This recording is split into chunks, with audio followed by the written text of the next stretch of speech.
back to my channel and welcome to another weekly reading vlog. I hope you are doing well.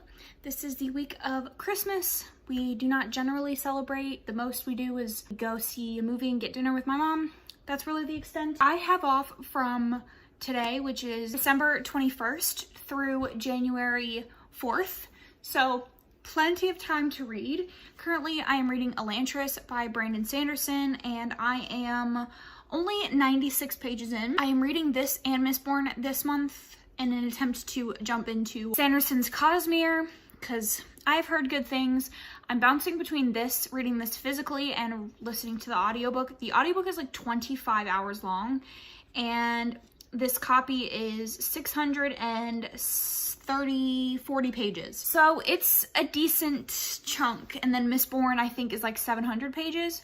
Anyways, so this is a pretty high-paced story. I think this is his first, and I think that this is like his most high-paced. It kind of just drops you into this world, and the world is pretty layered. So I obviously took a break from it to read for Smuttathon, but I'm excited to get back into it. I really have a big amount of books checked out from the library, so I really need to get down the amount of books that I'm reading. So I'm gonna continue reading this, and we'll talk about it as I'm going on.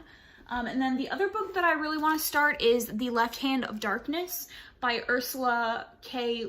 Le Guin. And this is fairly short. It is only 218 pages. And I'm not entirely sure what this is about. From what I gathered, it's about a group of humans who leave their galaxy and land on a planet with a species that is like ambisexual and appears to have like a lot of similarities to humans. And I'm not sure what the story is beyond that, but I am trying to get into sci-fi and I have heard a lot about this. So we're gonna try to read this week. I probably at some point will set down Elantris and pick up this instead, but we shall see. That's the plan. I don't really have a lot going on, like I said. I just gonna try to enjoy my break and, you know, hang out at the house. That is it. I hope you guys are having a fantastic holiday season, whatever you practice or whatever you observe.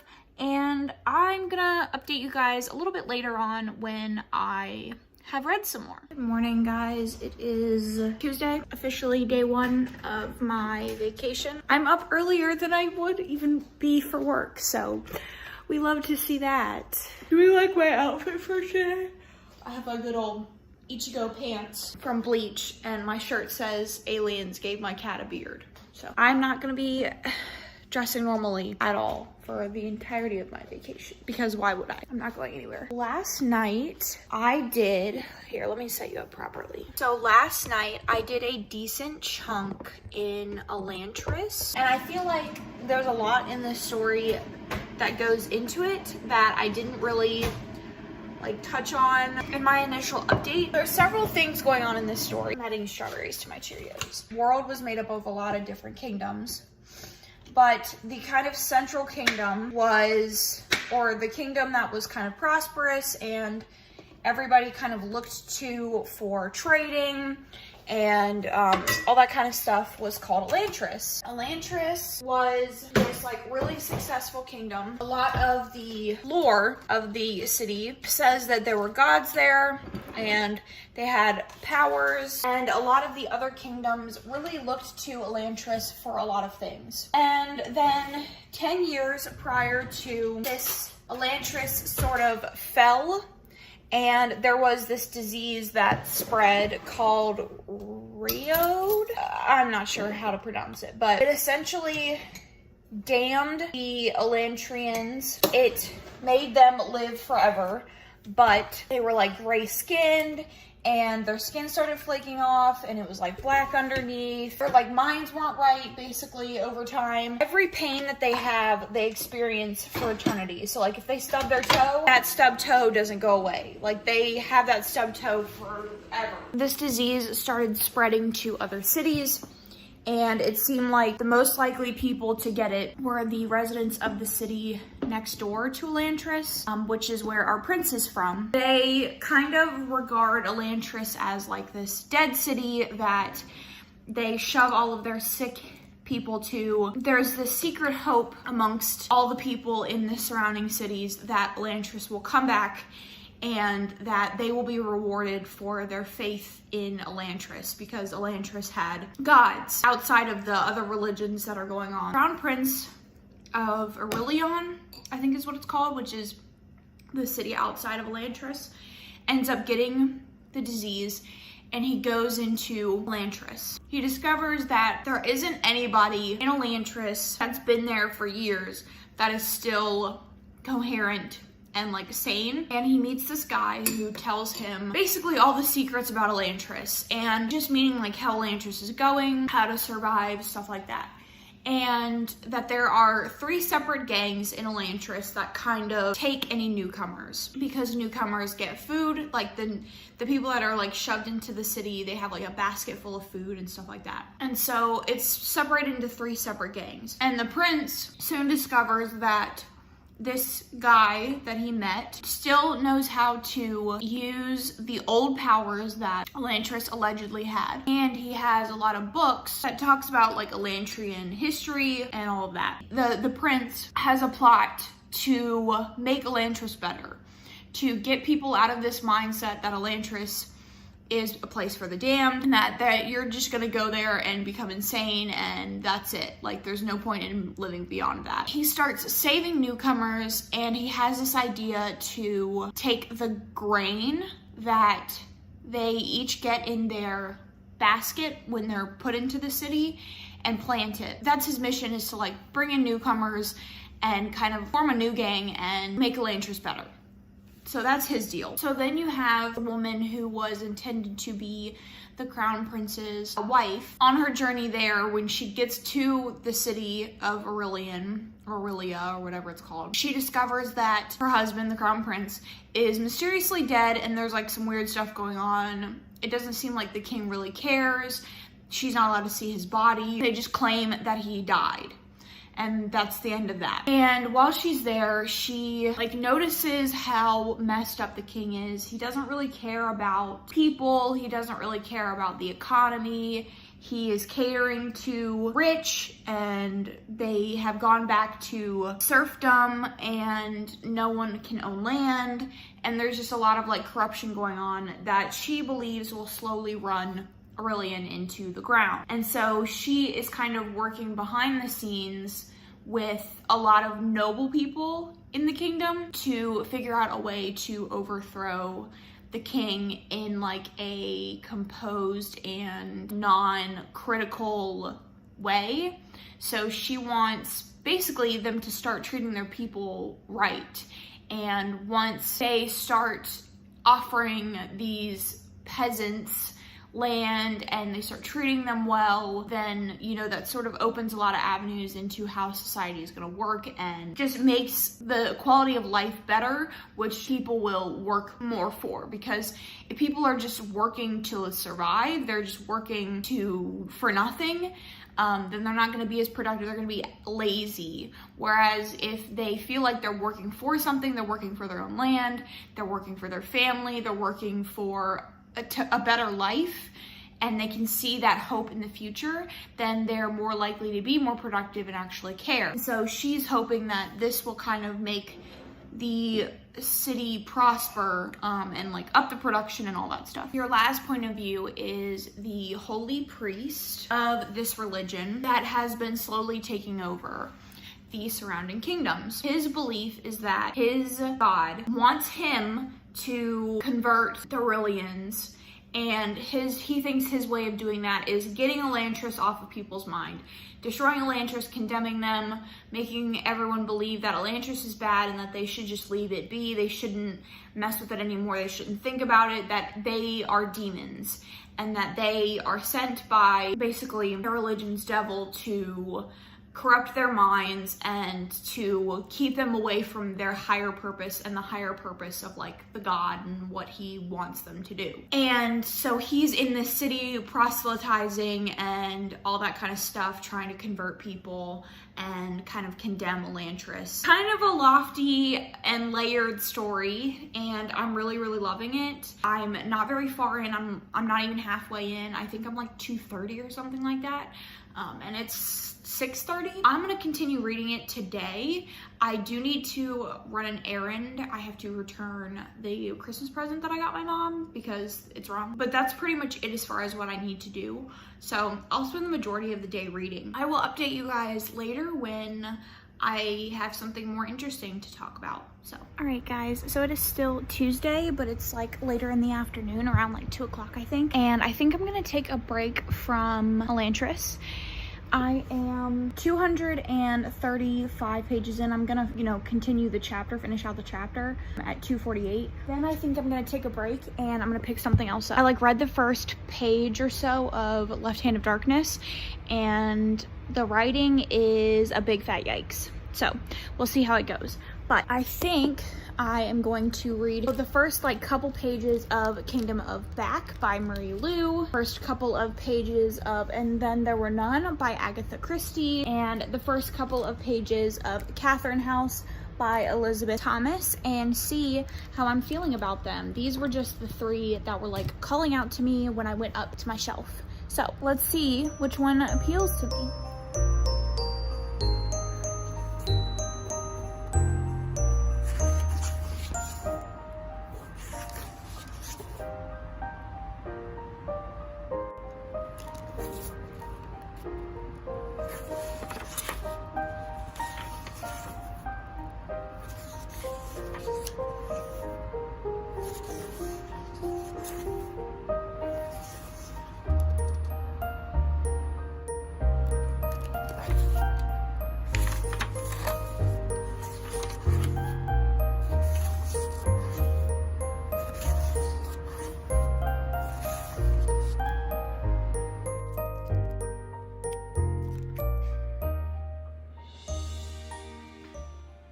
Okay, I finished this Catherine House by Elizabeth Thomas, and I don't know how to talk about it, okay? So I gave it 2 stars. The first third I loved a lot, and I was so into it, and I was loving the writing, and then it swiftly went downhill. This is essentially following the main character Inez, who gets accepted into Catherine House, which is this prestigious private college that is free for anybody that gets accepted into it. And there's some weird rules, you can't have any communication with the outside world or anything like that. At the end of the 3 years at this college, you will go on and be successful in any field that you're in. That's essentially the premise of this. And I liked it for the first third. The main character has a very apathetic personality. Everything is just kind of happening to her, and you're really getting a sense of the weirdness and the weird disturbing things that are going on in the school just by descriptions and weird interactions with characters and things like that. It's a short book. It's only 310 pages and nothing happened. I felt the 100-page mark to the 250 mark, nothing happened. It was just a random sequence of events. Usually in a book where you're reading moment by moment, there are significant features in each moment that are okay, I'm gonna recall this later, keep this in mind, and I just didn't see any of that. And it was so pointless, and there's only so much of the apathetic personality that you can deal with before it just becomes old and boring. And that's kind of how I felt. So by the end, by the time we got to the big reveal and the conflict, I didn't care at all. I just wanted to be done with the book, and it took me entirely too long to read, and I'm just really disappointed in this. That's all I'm gonna say about this. So I think now I'm gonna pick Elantris back up and see how far I can get in. It's only 8:30, but before I pick Elantris up, I think I'm gonna watch a few more episodes of My Hero. I only have, I think, 3 more episodes left of this season, and it's so freaking good. Character development is so good, the animation is so good, just everything about it is so perfect. So I'm gonna watch the remaining episodes of that, and then probably jump back into Elantris, and if I don't update you guys anymore tonight, then we will talk tomorrow.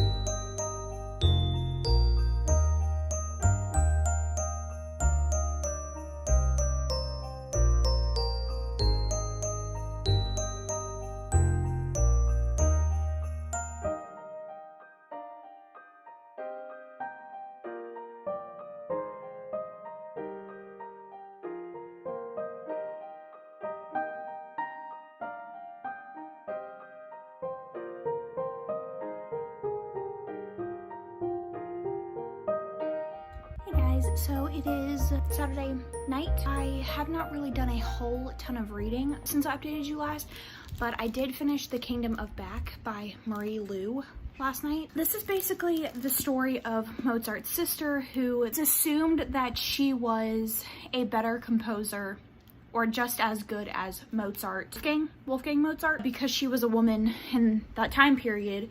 She was expected to be a wife and a mom, and she couldn't really be anything else. So this is her as a child. She has a dream about this place called the Kingdom of Back. Her and her brother, Mozart, kind of work on this world together. They dream of the world together, they create the backstory for the world together, and they can visit it in their dreams, and the prince of this world can visit them and take them to the kingdom. She starts composing from a young age, but she has to hide it. But she's really good at piano, and so her and Wolfgang go on tours and they play for royalty, but she knows that she has a very limited amount of time left performing because she's obviously getting older and she'll be expected to get married, while she knows that Wolfgang will go on to be very successful, a musical prodigy, a composer, all of the things that she wants to be. And so she gets propositioned by this prince who says, if you help me earn my kingdom back in the Kingdom of Back, I will grant you what you want. I'll grant you immortality. I will make sure that your name is remembered forever. And so she does that. Kind of with the help of her brother and kind of not with the help of her brother. And then the story progresses from there. So I ended up giving this 3 stars. It's beautifully, beautifully written. Marie Lu's writing style is fantastic. She's a great writer. I think the world was crafted well on both ends, the real world and the Kingdom of Back. The issues that I had with it lay in execution of combining the 2 worlds. So you had the element of her making these wishes and becoming immortal and all that, but the actual intersection of the Kingdom of Back and the real world, they didn't really affect each other. Like, you could have taken the Kingdom of Back's stories out of this completely and it wouldn't have changed anything. I felt like the Kingdom of Back and like the things that were happening there were used as explanations for the illnesses and things that they were dealing with, her brother was dealing with, and like the general population was dealing with, like smallpox and things like that. And kind of her like trying to figure out a way to become what she wanted to become. And I just didn't feel like the 2 were integrated enough, and I would have liked to see more storyline, I guess, or more of that coming together, more of the Kingdom of Back making an impact on the real world and having an impact on their lives more than it really did. I just felt like they were 2 separate entities and they just weren't integrated very well. Like I said, the writing is absolutely gorgeous. I think the idea of the Kingdom of Back and the way it's written and described is fantastic. I just wish that it had been integrated more into the story than it really was. And this is considered YA, but I definitely feel like this is very young YA, which isn't necessarily a bad thing, but I wasn't expecting it to feel as young as it was. But 3 stars is not bad. It was average. It actually caused me to do some more research into the Mozart family and Wolfgang and his sister that I probably wouldn't have done previously, or I wouldn't have looked it up and like now have the information that I have if I hadn't read this. So I am officially halfway through Elantris, and I'm still enjoying it just as much as I have been saying that I am. It's definitely starting to pick up. The different points of view are starting to integrate way more, and I can kind of see where the story is going, whereas before I just had all of these points of view and I knew that they were going to converge somewhere, but I couldn't quite see how, and now I'm kind of getting a clearer picture. And I don't know how it's going to end. The Crown Prince has done great works at bringing all of the people of Elantris together. The princess has gathered all the nobles together, and she is on this quest to help Elantrians and get a better understanding of what Elantris really is and what's going on, while also bringing down the king, while also stopping this holy priest. And the holy priest is dealing with some like internal struggles within the church, while also struggling to get his point across and like redeem or save these people before his god comes down and kills all of them. So like I said, there's a lot going on, but I'm really enjoying it. It's really good, though. It's high paced.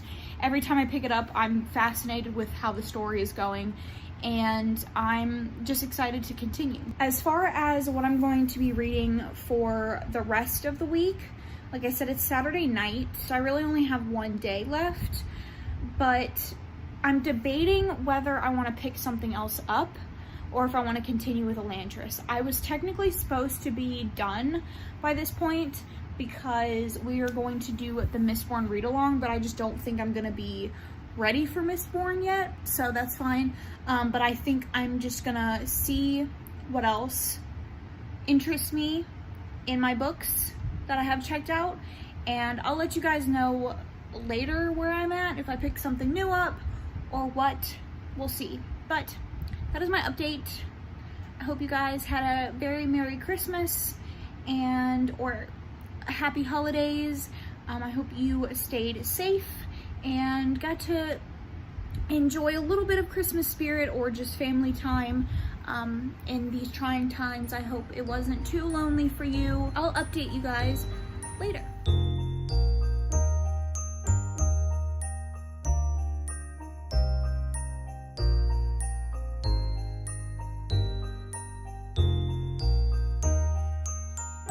So I have finished another book.